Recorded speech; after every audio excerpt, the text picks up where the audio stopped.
Agora são 8h50.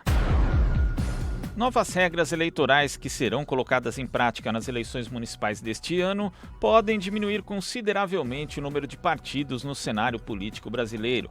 Segundo especialistas, o pleito municipal também vai servir como termômetro para as eleições gerais de 2022, quando os candidatos disputarão a presidência da República, os governos do estado e também o parlamento. A reportagem é de Cosmo Silva.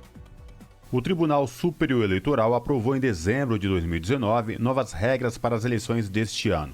Em 2020, algumas mudanças eleitorais entrarão em vigor, como o fim das coligações nas candidaturas proporcionais, neste caso a de vereador.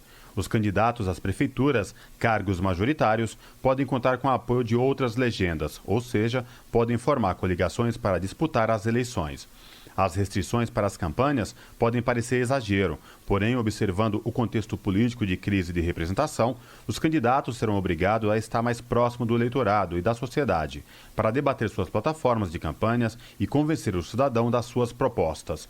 Antônio Augusto de Queiroz, do Departamento Intersindical de Assessoria Parlamentar, o DIAPO, explica as mudanças, principalmente quanto à presença dos partidos nos legislativos municipais. O fim das coligações nas eleições proporcionais, a partir agora de outubro deste ano, vão trazer uma nova conformação importantíssima, que é no sentido de valorização dos partidos. Quer dizer, os partidos vão ter que reunir os melhores nomes, as melhores propostas para, isoladamente, sozinho, conseguir voto suficiente para atingir o quociente eleitoral e, em consequência, eleger alguém na Câmara de Vereadores, o que geralmente no passado era feito através de coligações. Vários partidos somavam o voto de todos e elegia um ou dois vereadores. Agora, cada partido isoladamente vai ter que ter os votos suficientes para eleger pelo menos um, e esse a ser eleito tem que ter pelo menos 10% do quociente eleitoral, ou seja, 10% dos votos correspondentes ao quociente eleitoral.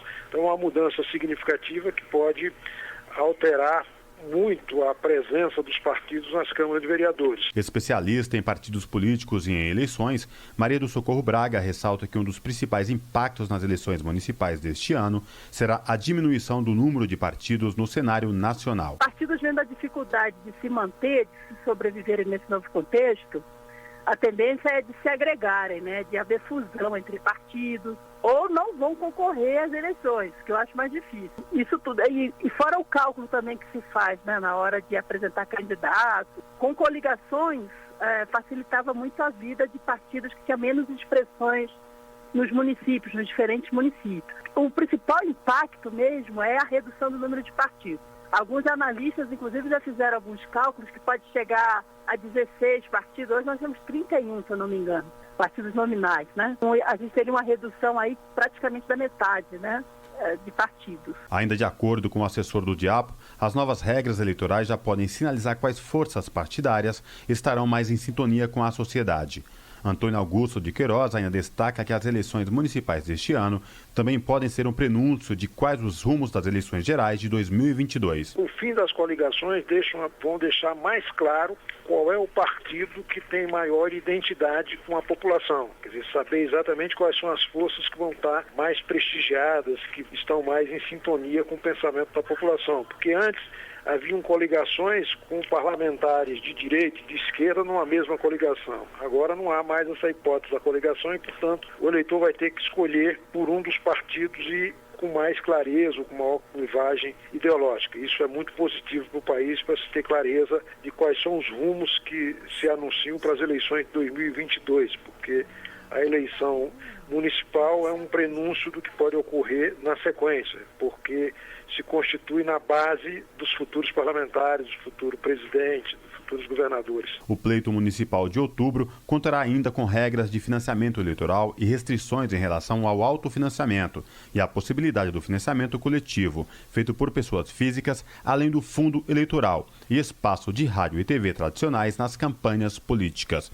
Nesse contexto, inserem-se também as redes sociais, fenômeno que dominou as eleições de 2018, com mentiras e verdades, e amplo alcance do eleitorado médio. Vale destacar que, no caso das mentiras, as chamadas fake news, a legislação eleitoral passou a criminalizar essa prática. Cosmo Silva, Rádio Brasil Atual.